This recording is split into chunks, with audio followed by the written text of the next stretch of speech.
मुझे यकीन नहीं होता कि हिंदू और इस्लाम मजहब में इतनी ज़्यादा सिमिलैरिटीज़ हैं, जिसे देखकर लगता है कि ये एक ही मजहब के दो अलग अलग वर्जन्स हैं। जैसा कि हिंदू स्क्रिप्चर्स में नबी पाक का जिक्र होना है और यहाँ तक कि काबा का भी जिक्र है। हिंदू मजहब की किताबों और कुरान में कई बातें तो एग्जैक्ट सेम लिखी हैं, लेकिन ये सब जानने से पहले हमें इन दोनों रिलीजन्स की हिस्ट्री को जानना होगा। अल्लाह के नबी को सुबह की फजर की सुन्नत बहुत पसंद है। वेदों का रस निचोड़ करके मोहम्मद साहब ने परमात्मा की इबादत करके परमात्मा के पैगाम को एक ही कलमे में दे दिया। इससे बड़ा ग्रंथ दुनिया में और क्या हो सकता है।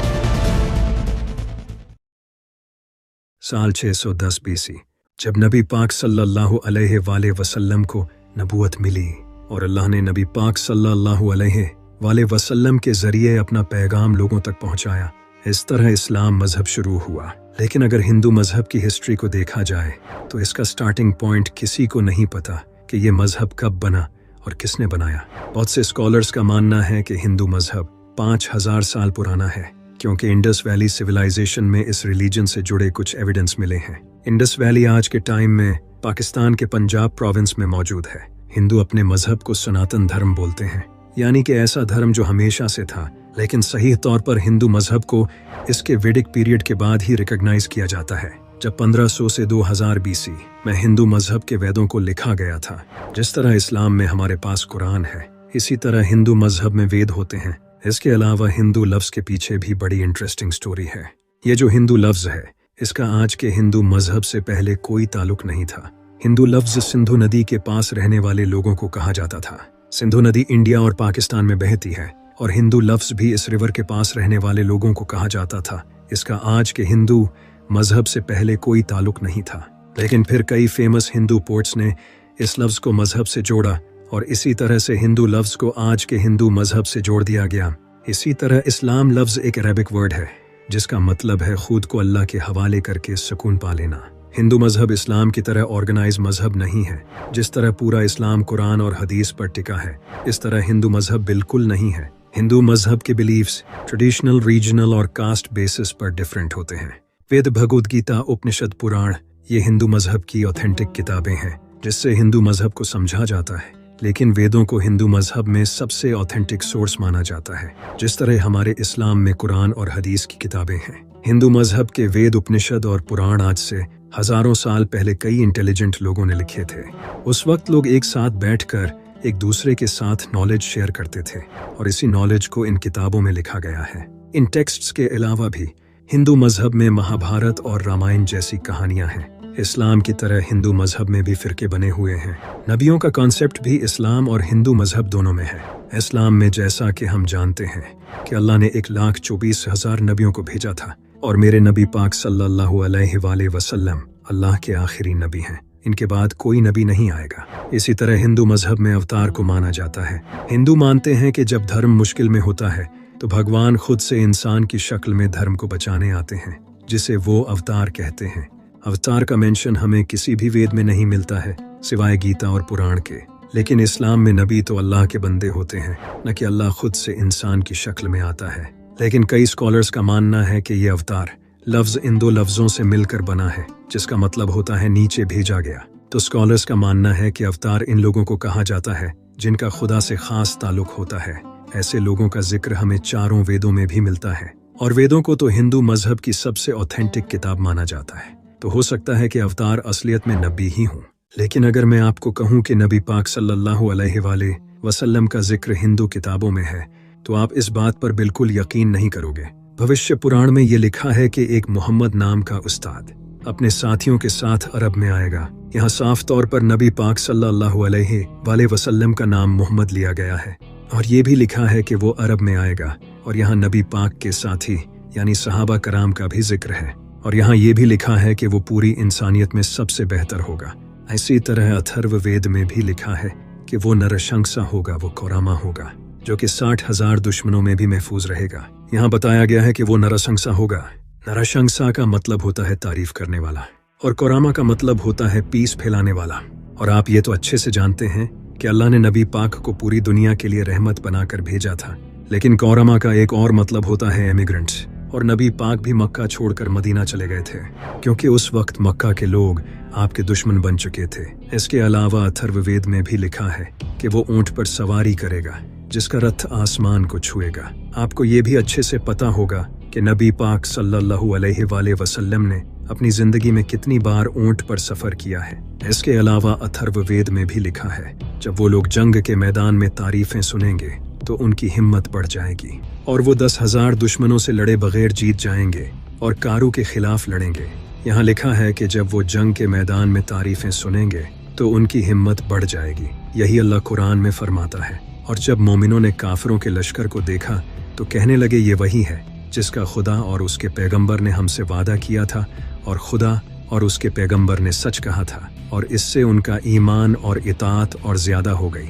और हिस्ट्री में जब मूता की जंग हुई उस वक्त 3,000 मुसलमान 10,000 काफिरों के मुकाबले में थे। और यहाँ ये भी लिखा है कि वो कारू के खिलाफ लड़ेंगे। कारू का मतलब होता है तारीफ करने वाला। अगर हम इसे अरबी में ट्रांसलेट करें तो ये बनता है अहमद, जो कि नबी पाक सल्लल्लाहु अलैहि वसल्लम का ही एक नाम है। इसके अलावा भी मंत्र नंबर 7 में लिखा है, भगवान की मदद से अभांडू बेस्ट चीफ्स और 60,099 दुश्मनों को हराएगा। और यहाँ जिस इंसान का नाम अभांडू लिया गया है इसका मतलब होता है यतीम, जो कि हम जानते हैं कि नबी पाक सल्लल्लाहु अलैहि वसल्लम बचपन से यतीम थे। सामवेद में ये लिखा है कि इस ऋषि को इसकी माँ दूध नहीं पिलाएगी। नबी पाक ने भी अपनी माँ का दूध नहीं पिया, क्योंकि आपको आपकी दाई हलीमा सादिया ने दूध पिलाया था। जिस तरह इस्लाम में हम इमाम मेहदी का इंतज़ार करते हैं और हमें पता है कि क़यामत से पहले इमाम मेहदी का ज़ुहूर होगा, इसी तरह हिंदू मजहब में लोग कल की अवतार को मानते हैं। और इनका ये मानना है कि जब भी कलयुग होता है तो कल की अवतार अपीयर होता है, जो कि विष्णु का ही एक अवतार होता है। कल की अवतार का हिंदू आज इंतजार कर रहे हैं। इनका मानना है कि कल की अवतार बहुत जल्द इस दुनिया में अपीयर होगा। इसी पर हिंदू मजहब के बहुत बड़े स्कॉलर पंडित वेद प्रकाश ने एक किताब लिखी थी, जिसमें उन्होंने बताया था कि हिंदू जिस कल की अवतार का इंतजार कर रहे हैं वो ऑलरेडी इस दुनिया में आ चुका है, और वो कल की अवतार हमारे नबी हजरत मोहम्मद सल्लल्लाहु अलैहि वसल्लम थे। वेदों में लिखा है कि कल की अवतार भगवान का आखिरी मैसेंजर होगा।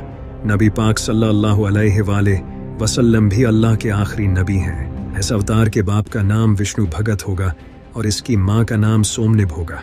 यहाँ इस अवतार के बाप का नाम विष्णु भक्त बताया है। विष्णु भगत का मतलब है विष्णु का बंदा, और नबी पाक के वालिद का नाम था अब्दुल्ला, जिसका मतलब है अल्लाह का बंदा। इन दोनों लफ्जों का ऑलमोस्ट सेम मीनिंग है। इसी तरह इस अवतार की माँ का नाम सोमनिब बताया गया है, जिसका मतलब है शांति। नबी पाक की माँ का नाम था हजरत आमना, जिसका मतलब भी शांति ही है। हिंदू मजहब की बड़ी किताबों में लिखा है कि कल की अवतार जैतून और खजूर पर जिंदा रहेगा, बिल्कुल जैसे नबी पाक सल्लल्लाहु अलैहि वसल्लम अरब में खजूर और जैतून इस्तेमाल करते थे और इसे पसंद भी बहुत करते थे।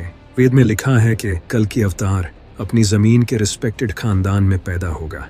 नबी पाक सल्लल्लाहु अलैहि वसल्लम भी अरब के इज्जतदार खानदान कुरैश में पैदा हुए थे। हिंदू मजहब में ये भी लिखा है कि कल के अवतार को भगवान गार में अपना मैसेज देंगे, एग्जैक्टली जैसे नबी पाक सल्लल्लाहु अलैहि वसल्लम को हजरत जिब्राइल ने गारे हिरा में अल्लाह का पहला मैसेज दिया। किताबों में ये भी लिखा है, जिसे हिंदू मानते हैं, कि कल की अवतार को भगवान एक ऐसा घोड़ा देंगे जिसकी मदद से वो पूरी दुनिया, सातों आसमान और ज़मीन घूमेगा। जिस तरह नबी पाक सल्लल्लाहु अलैहि वसल्लम ने बुराक पर मेराज का सफ़र किया, किताबों में ये भी लिखा है कि इस अवतार को भगवान खुद मदद देंगे।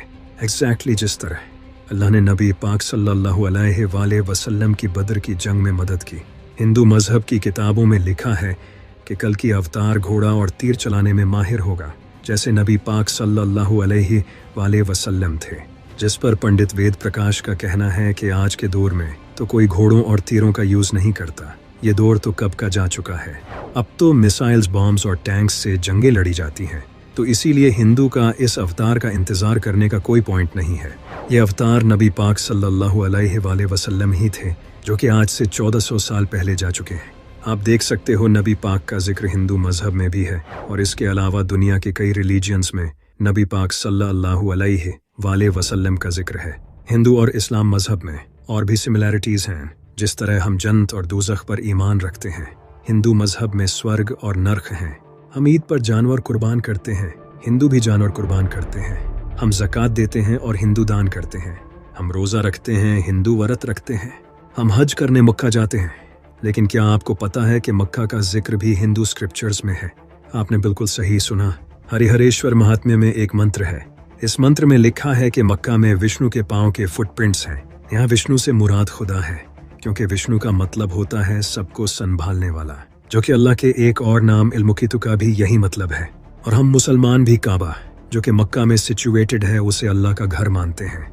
इसके अलावा ऋग्वेद में लास्पद नाम की जगह को लिखा गया है, जो कि नाभा पृथ्वी पर सिचुएटेड है। यहाँ गौर करने वाली बात यह है कि इस लास्पद वर्ड का मतलब अल्लाह की जगह है, क्योंकि ला का मतलब है अल्लाह और सपद का मतलब है जगह। और यहाँ बताया गया है कि ये जगह नाभा पृथ्वी पर है। नाभा पृथ्वी का मतलब है जमीन के दरमियान, यानी कि ये जगह अर्थ के सेंटर में मौजूद है। आप जानकर हैरान होंगे कि काबा भी अर्थ के सेंटर में है। आप देख सकते हो कि इस्लाम और हिंदू मजहब में कितनी ज्यादा सिमिलैरिटीज हैं, लेकिन जो सबसे बड़ा डिफरेंस लोगों को लगता है वो ये है कि इस्लाम में हम एक अल्लाह को मानते हैं और मूर्ति पूजा भी इस्लाम में हराम है, लेकिन हिंदू अलग अलग खुदाओं को मानते हैं और मूर्ति पूजा करते हैं, जबकि उपनिषदों में ये साफ साफ लिखा है वो एक है और उसका दूसरा नहीं। उसके ना तो माँ बाप हैं और ना ही उसका कोई खुदा है। उस जैसा कोई नहीं, उसे इंसान की आंखें देख नहीं सकती। भगवत गीता में भी लिखा है कि जिनकी अक्लों को उनकी इच्छाओं ने चुरा लिया है वो इन मूर्तियों की पूजा करते हैं, उस एक खुदा को छोड़कर।